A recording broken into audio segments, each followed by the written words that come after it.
فرمان مصطفیٰ صلی اللہ تعالی علیہ وسلم ہے، مجھ پر درود پاک کی کثرت کرو، بے شک یہ تمہارے لیے طہارت ہے۔ صلو علی الحبیب صلی اللہ تعالی علی محمد۔ وطن کی قسمیں، وطن کی قسمیں، وطن کی دو قسمیں ہیں، وطن اصلی اور وطن اقامت، وطن اصلی اور وطن اقامت۔ وطن اصلی یعنی وہ جگہ جہاں اس کی پیدائش ہوئی ہے، وہ جگہ جہاں اس کی پیدائش ہوئی ہے، یا اس کے گھر کے لوگ وہاں رہتے ہیں، گھر بسا ہوا ہے، گھر کے لوگ وہاں رہتے ہیں، یا وہاں سکونت کر لی ہے، وہاں شفٹ ہو گیا ہے، وہیں رہنے کو چلا گیا ہے، یا وہاں سکونت کر لی ہے اور یہ ارادہ ہے کہ یہاں سے نہ جائے گا، مطلب شفٹ ہو گیا ہے نا۔ وطن اصلی یعنی وہ جگہ جہاں اس کی پیدائش ہوئی ہے یا اس کے گھر کے لوگ وہاں رہتے ہیں یا وہاں سکونت کر لی اور یہ ارادہ ہے کہ یہاں سے نہ جائے گا، یہ وطن اصلی۔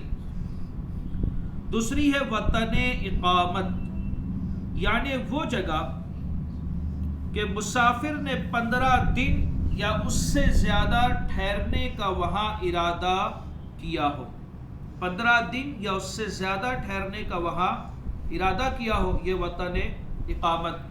کسی نے ارادہ بنایا کہ چلے رمضان انشاءاللہ مدینے میں بنائیں گے، ہے نا، اور مدینہ شریف میں 20 روزے یا اس نے پورا مہینہ گزارنے کا ارادہ کیا، تو اب جو ہے وطن اقامت ہے نا، وہ جگہ کہ مسافر نے 15 دن یا اس سے زیادہ ٹھہرنے کا وہاں ارادہ کیا ہو، وطن اقامت۔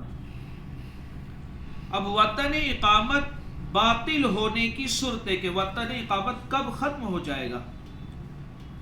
وطن اقامت دوسرے وطن اقامت کو باطل کر دیتا ہے۔ یہاں سے آپ احمد آباد گئے، آپ وہاں 15 دن رکے، پھر آپ نے اجمیر شریف کا ارادہ بنایا، ٹھیک ہے، اور اجمیر شریف میں بھی آپ کو 20 دن رکنا ہے، تو پہلے تو احمد آباد آپ کا وطن اقامت تھا، ابھی اجمیر میں جب آپ گئے اور وہاں 20 دن آپ رکنا چاہتے ہیں تو وہ بھی وطن اقامت ہو گیا، تو اب پہلا وطن اقامت یہ باطل ہو گیا، اب احمد آباد آپ کا وطن اقامت نہیں رہا۔ وطن اقامت دوسرے وطن اقامت کو باطل کر دیتا ہے، یعنی ایک جگہ 15 دن کے ارادے سے ٹھہرا، پھر دوسری جگہ اتنے ہی دن کے ارادے سے ٹھہرا، تو پہلی جگہ اب وطن نہ رہی، اب دونوں کے درمیان مسافت سفر ہو یا نہ ہو۔ یوں ہی وطن اقامت وطن اصلی اور سفر سے باطل ہو جاتا ہے۔ آپ یہاں سے اجمیر گئے، آپ نے 20 دن وہاں رکنا تھا، ٹھیک ہے، آپ 20 دن وہاں رکے، وہ آپ کا وطن اقامت بن چکا تھا۔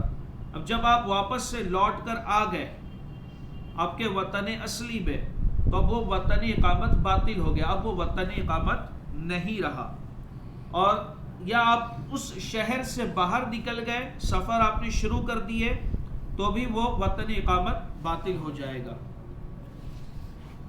تو وطن اقامت جو ہے یہ باطل ہونے کی صورتیں ہم نے پڑھے، کب باطل ہو جائے گا۔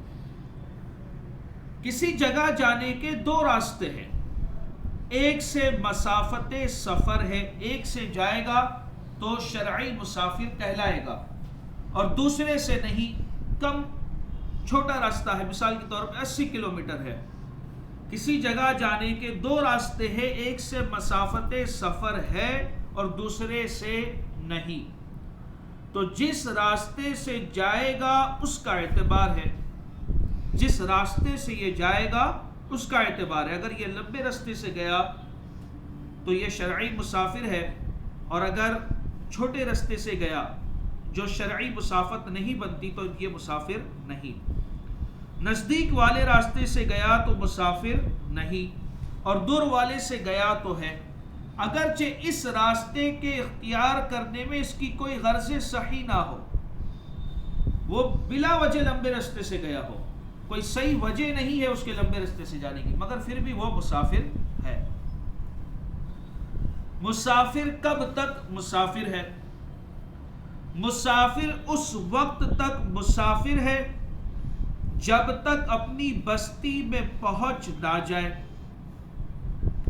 سفر کے لیے گیا تھا، اب جب تک کہ یہ واپس لوٹ کر اپنی بستی میں نہیں آ جاتا تب تک کہ یہ مسافر ہے۔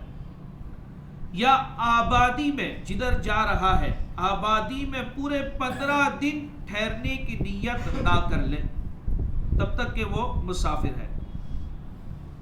یہ اس وقت ہے جب پورے 3 دن کی راہ یعنی تقریباً 92 کلومیٹر چل چکا ہو۔ یہ اس وقت ہے جبکہ وہ پورے 92 کلومیٹر چل چکا ہو۔ اگر 3 منزل یعنی تقریباً 92 کلومیٹر پہنچنے سے پہلے، مثال کے طور پہ احمد آباد جانے کے لیے آپ نکلے، ابھی آپ نے ویرار کراس کرے، ٹھیک ہے، اور مطلب ابھی 92 کلومیٹر آپ چلے نہیں ہے، 92 کلومیٹر پہنچنے سے پیشتر واپسی کا ارادہ کر لیا آپ نے، ویرار سے سوچے نہیں جانا ہے اپنے کو، کینسل کرتے اپن واپس لوٹ جاتے ہیں، تو مسافر نہ رہا اگرچہ جنگل میں ہو، ٹھیک ہے۔ آپ نکلے اور 92 کلومیٹر ابھی آپ چلے نہیں تھے، آپ نے ارادہ کینسل کر دیا سفر کا، آپ واپس لوٹ کے گھر کی طرف آ رہے، آپ مسافر نہیں ہے۔ سفر ناجائز ہو تو تب بھی کیا مسافر کے احکام لاگو ہو گئے؟ سفر جائز کام کے لیے ہو یا ناجائز کام کے لیے، بہرحال مسافر کے احکام جاری ہوگے۔ صلو علی الحبیب صلی اللہ تعالی علی محمد۔ ایک سوال کل پوچھا گیا تھا،